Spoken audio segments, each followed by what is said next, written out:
This video will take a look at the CSS for padding and margin. This is an excellent picture here on the screen to show you the difference between padding and margin. We have our content, whatever is inside of our element. In this case, let's say it's a P for paragraph. Then it starts with the word athletes. That is our content. Now, right next to our content, so surrounding our content, is an area called padding. Oftentimes, the default padding is really small, like 0 or 1. It's very small. If we had a border, and we can put a border on pretty much anything, if we had a border, it would be next. So the padding would move. If we had like padding 10, we're telling the border to move farther away from the text in this case. Now, outside of the border, if we want to separate the border from the neighboring text, the neighboring pictures, and things like that, that is our margin. So we can build a buffer around our object with our margin. So we can have all three of these. We could have a padding, a border, and we can make our border thickness. We can change that. And we can have a margin, all to create a sense of space and give us some what's called white space in the desktop publishing and web publishing realms. Give us some space around our pictures. We'll do it around pictures, words, blocks of text, things like that. So let's take a look at some examples. So the basic thing is padding, colon, the size of our padding, which is frequently done in pixels or EMs. We learned about that earlier. And then obviously we end with our semicolon. So if we wanted our paragraph in our previous example to have a padding of 20 pixels, it would look like this. P, opening brace, padding, colon, space, 20px, semicolon, and closing of the brace. Remember, you can type this in either one line like this or in 3 lines. I happen to prefer a 3-line because I'm an old programmer, but you could do it in 1 line to save space if you wanted to. Now, what does that 20 pixels mean? Let's look at this bottom example. Padding colon, top right, bottom left. Well, we only have 1 value. If you only have 1 value, it'll actually do that 20 pixels for all 4, top, right, bottom, and left. So in this case, 20 pixels, we're setting a pretty good space around that paragraph. We're going to have a pretty big gap between those words, and whatever is surrounding it on all 4 sides. Now, there are some variations because sometimes we don't want it on all 4 sides. So we can list all 4 individually. In this case, we got 10 pixels. Let me bring this here. So the top would be 10 pixels. The right would be 0 pixels. Bottom, 15. Left, 5. I don't really know any practical use for those measurements. But that's just our example to show you can have 4 completely different values. More common is you have 2 values, so left and right are the same, or top and bottom are the same. So in those cases, we would do it with 2 values, 10 pixels, and that would be our top and bottom padding, and then 5 pixels, and that would be our left and right padding. And those are actually pretty common measurements there. Gives it some space up at the top, bottom, have them be equal to not make the appearance look too funny. And then the left and right would just have a tiny bit to move them away from their neighbors. What if I had 3 values? You will see this every once in a while.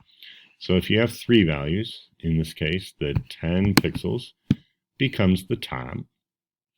The 5 pixels becomes the left and right margins, or not margins, but padding. And then the 0 pixels becomes my bottom padding.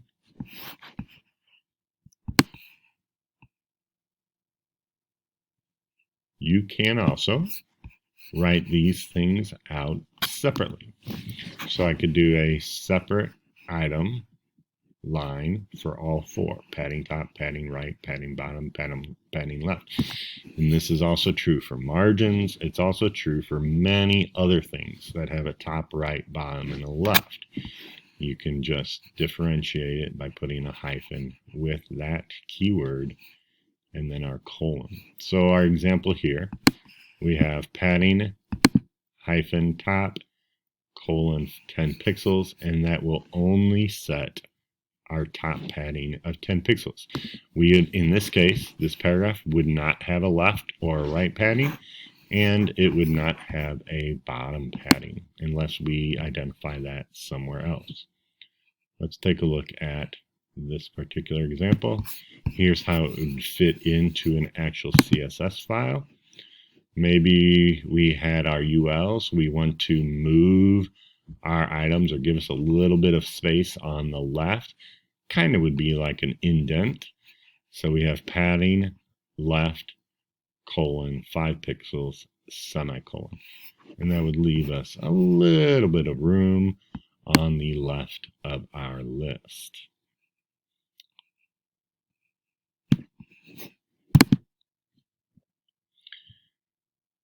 Remember, we had padding and margin, and they kind of work together. Once again, padding is within, inside of the border, and margin is outside. And padding and margin work the same. We could do margin size, and if we said 10 pixels, there would be a 10 pixel margin surrounding our object. We could list them separately like this, with the top margin, right margin, bottom margin, left margin. We could also list them, stop, sorry about that.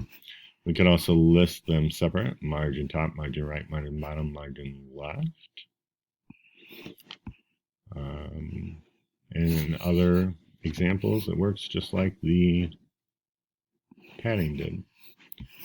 I've mentioned border.